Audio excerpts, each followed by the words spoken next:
Good afternoon, my friends. This is Paul, and today I'll be reviewing for you Final Fantasy VII Remake Intergrade for the Switch 2.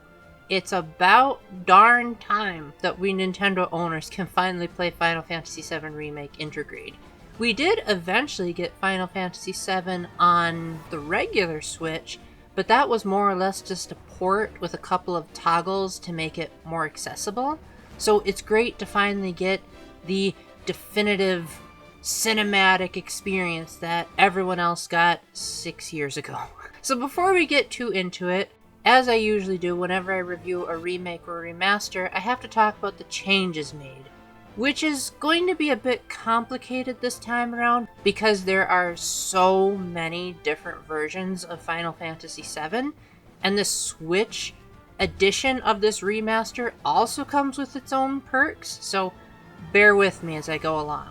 First, there's the original Final Fantasy VII, which was a turn-based RPG for the PlayStation that really revolutionized the Final Fantasy series because it was very steampunk and industrialized, whereas before there were industrial elements, but it was for the most part traditional fantasy. And it was also the first Final Fantasy game to be in 3D, although back then they only had pre-rendered backgrounds and you couldn't change the camera, so playing through it could be a bit of a pain. Then there was the Switch 1 version of Final Fantasy VII, where, again, it had toggles where you could speed up the game to 3 times its speed. You could set it so that you're always overpowered in every single battle so you could breeze through them, and you could turn off random encounters. So if you just wanted to play it for the story, for the most part you could. Unfortunately, it didn't quite do enough to be able to have me play it. I ended up just being so frustrated with the experience that I gave up after the sewer scene. You'll know what I'm talking about when you get there.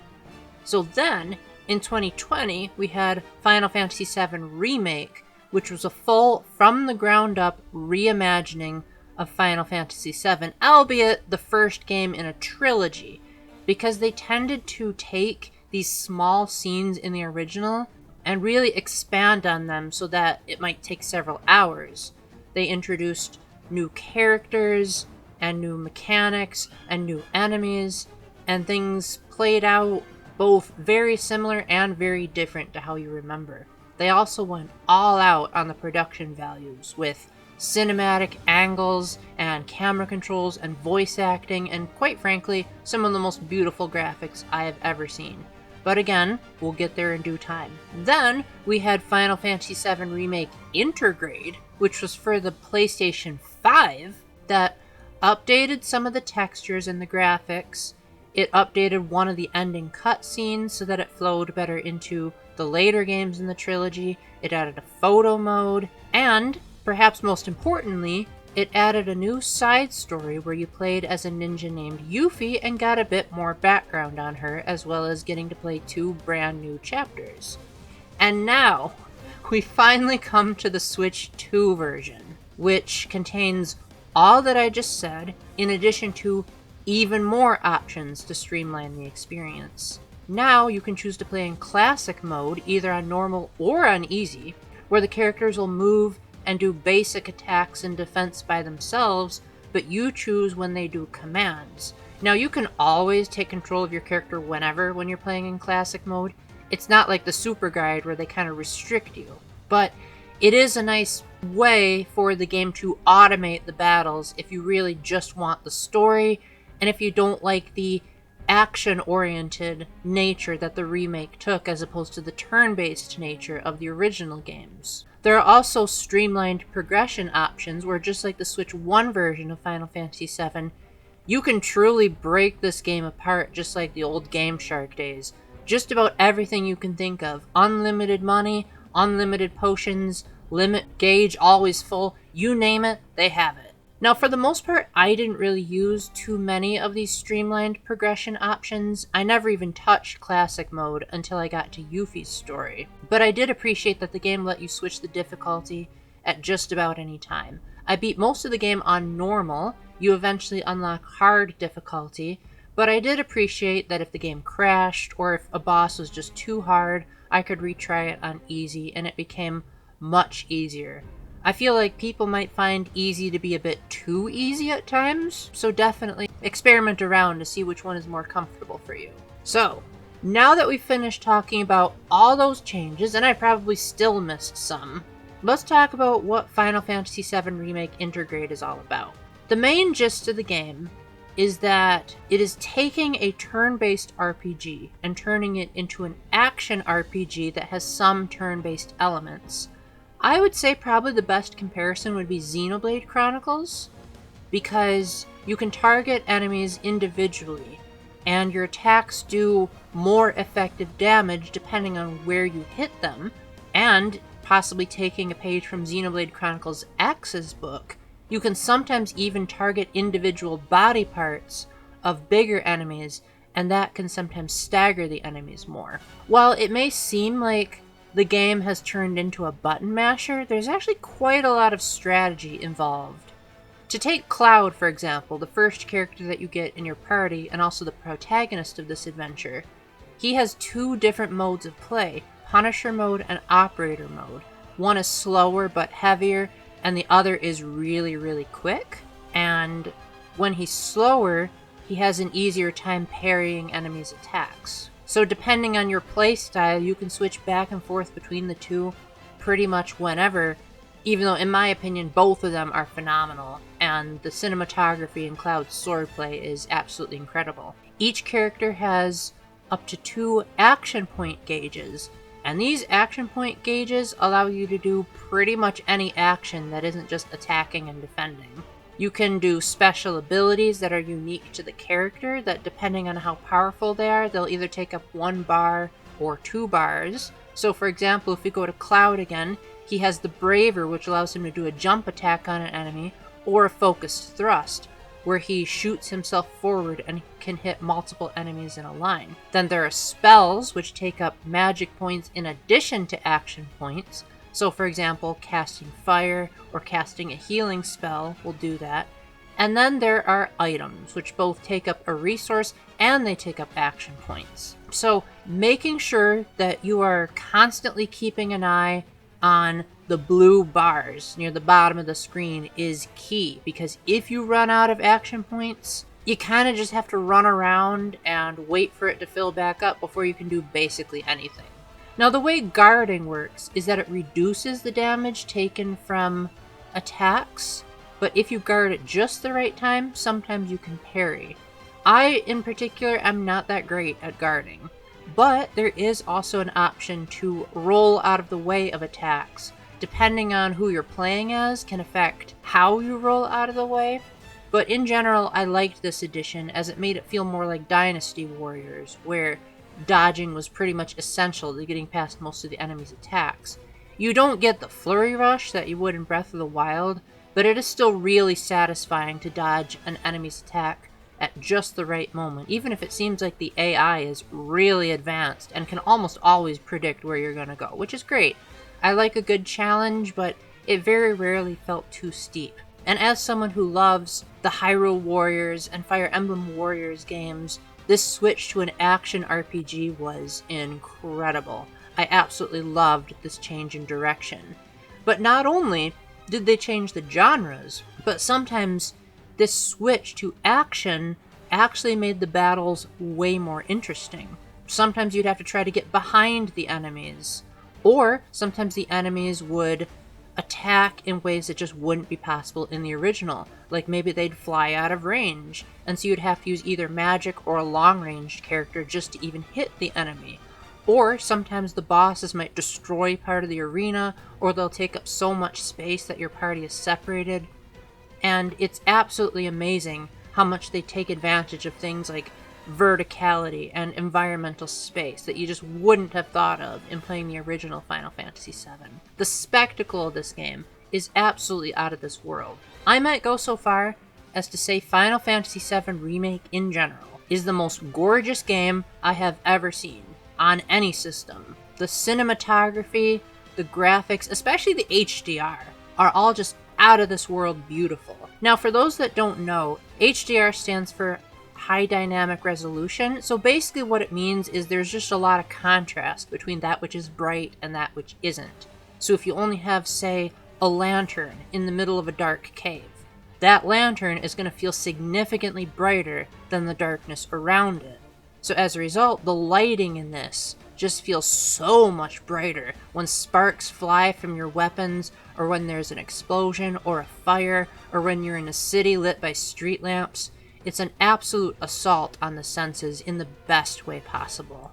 I absolutely love the sweeping camera angles with lots of options in the options menu to move the camera at your leisure. There are some gorgeous scenery options, and really the only trade-off that came with this Switch 2 edition is that the game only runs at 30 frames per second. Personally, I barely even noticed this. In fact, I even went back to Gerard the Completionist's video on the original Final Fantasy VII Remake, and it didn't look any different to me.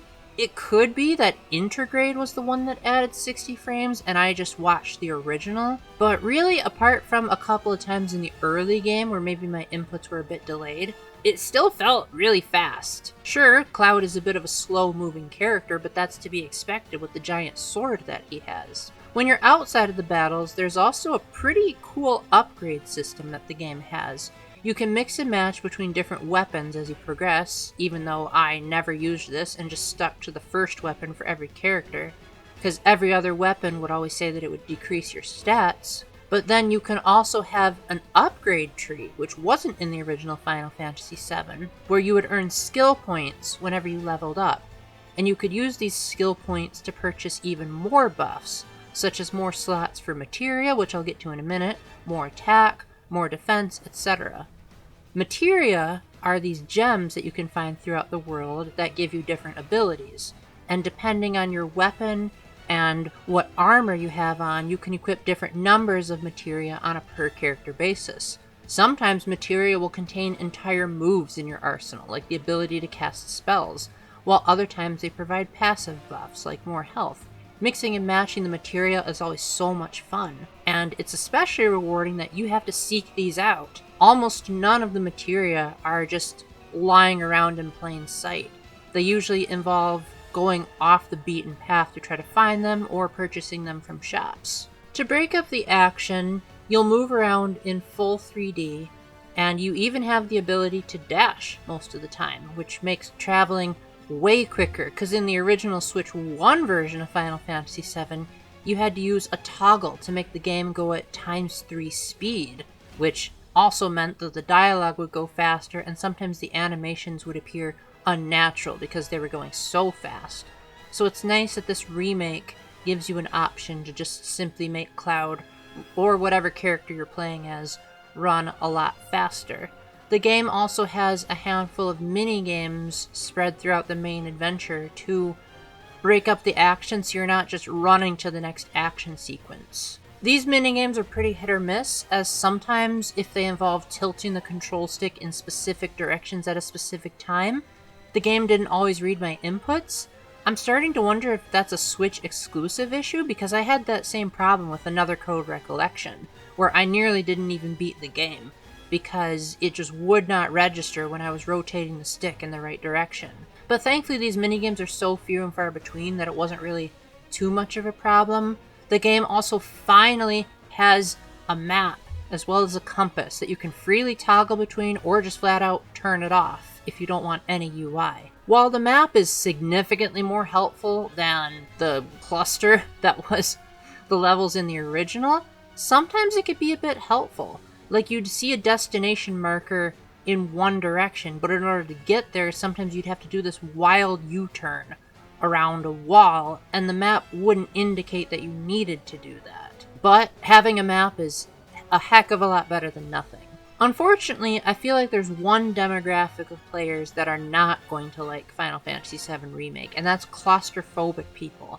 Unfortunately, nearly every single inch of Midgar is full of invisible walls and really tight corridors. You can't so much as drop half an inch off of a ledge if the game didn't already program you. The only time you can get anywhere near off the beaten path is if there are these blue icons that indicate, here's the place where we want you to jump. The auto jump in Ocarina of Time, we don't need that. You're gonna jump when we say that you jump. There are also quite a lot of moments where the characters will have to strafe through this very narrow passageway that just happens to be wide enough for even the widest person in your party. I've heard that this is pretty common in graphically intense games, and it's very immersion breaking because it happens so often that it's like, okay, I could see maybe a handful of times, but there are just so many narrow gaps that just happen to be the right size that it seems a bit unbelievable. And even when you're wandering through towns, it just feels like there's just not enough room to run around. If you're looking for sprawling fields and wide open areas to explore, this game is not the one for you. Though I have heard that Rebirth significantly addresses these issues. So hopefully by the time the sequel comes out, you'll have way more space to run around. Overall, I feel like Final Fantasy VII Remake did a really good job with its world building. The characters are really likable, and even if they're annoying at first, like Cloud is this very stoic, only doing it for the money type of mercenary, but it feels like a nice gradual shift as he starts to warm up to his party members a bit more. And the others just have all these endearing personality traits, and from what I've heard, some of them got a bit of a makeover so that they were less one-dimensional than they were in the original. There's one chapter that was entirely new to this remake, where it fleshes out characters that were one and done, and you got to get more of their personalities. And overall, I was just very invested in the story. But I was especially interested in when the game was willing to take liberties with the story and drastically change things from the original. I did my homework of the original Final Fantasy VII before going into this so that I could get a general idea of how things changed, but the walkthroughs that I read must not have covered every single moment of the game, because even the stuff that was preserved from the original, it still hit me like, oh wow, that was a really powerful, emotional moment. In fact, I would go so far as to say the villains in this game might be some of the most villainous people I've ever seen in a video game, while at the same time, you can somewhat see where they're coming from. And it's interesting that they're not just this comically evil group of bad guys. But the game just never stopped amazing me with its cinematography and its storytelling, and even though certain parts of it didn't make sense, I figured that was intentional because this is just part one of a trilogy. Now, would I recommend this to someone who hasn't played Final Fantasy VII? Heck yeah! But you also might want to do your own research beforehand so you at least get a basic grasp of these characters, because I think this remake assumes that you're going to know certain things that the remake doesn't flat out spell out for you, and that's assuming that the later games in the trilogy don't tell you eventually. But as someone who played a little bit of the original and had just passing knowledge of things, I found that it was pretty alright, even if there were definitely a lot of unanswered questions. But the spectacle was so much that even when I was confused, I was still having a blast every other minute. Unfortunately, the same can't be said for the intermission story. Now, I highly recommend playing this after you've beaten the main game, as it does spoil some of the major story beats, and it also doesn't give you any tutorials about stuff that was in the main story. It only gives you tutorials about new features. You play as Yuffie, who's a ninja that also really likes collecting materia, and moving around as her is a lot of fun because she's light and nimble, and when she walks across narrow ledges, she's way faster than the other characters in your party because, again, as a ninja, she has superior balance. She can also run across walls with really agile speed, which is a nice touch. And her ninja star can be used to hit faraway boxes to get more items, and sometimes it can also hit switches and ropes to solve some pretty decent puzzles. The battle system is really hit or miss here. It definitely took a lot of getting used to, and it definitely involved me switching the difficulty more times than I cared to admit. How it works is that you can choose between long range and close range attacks. If you throw Yuffie's ninja star, you can have her just exclusively attack with magic spells that have so much range that you can hit enemies pretty much anywhere on the map.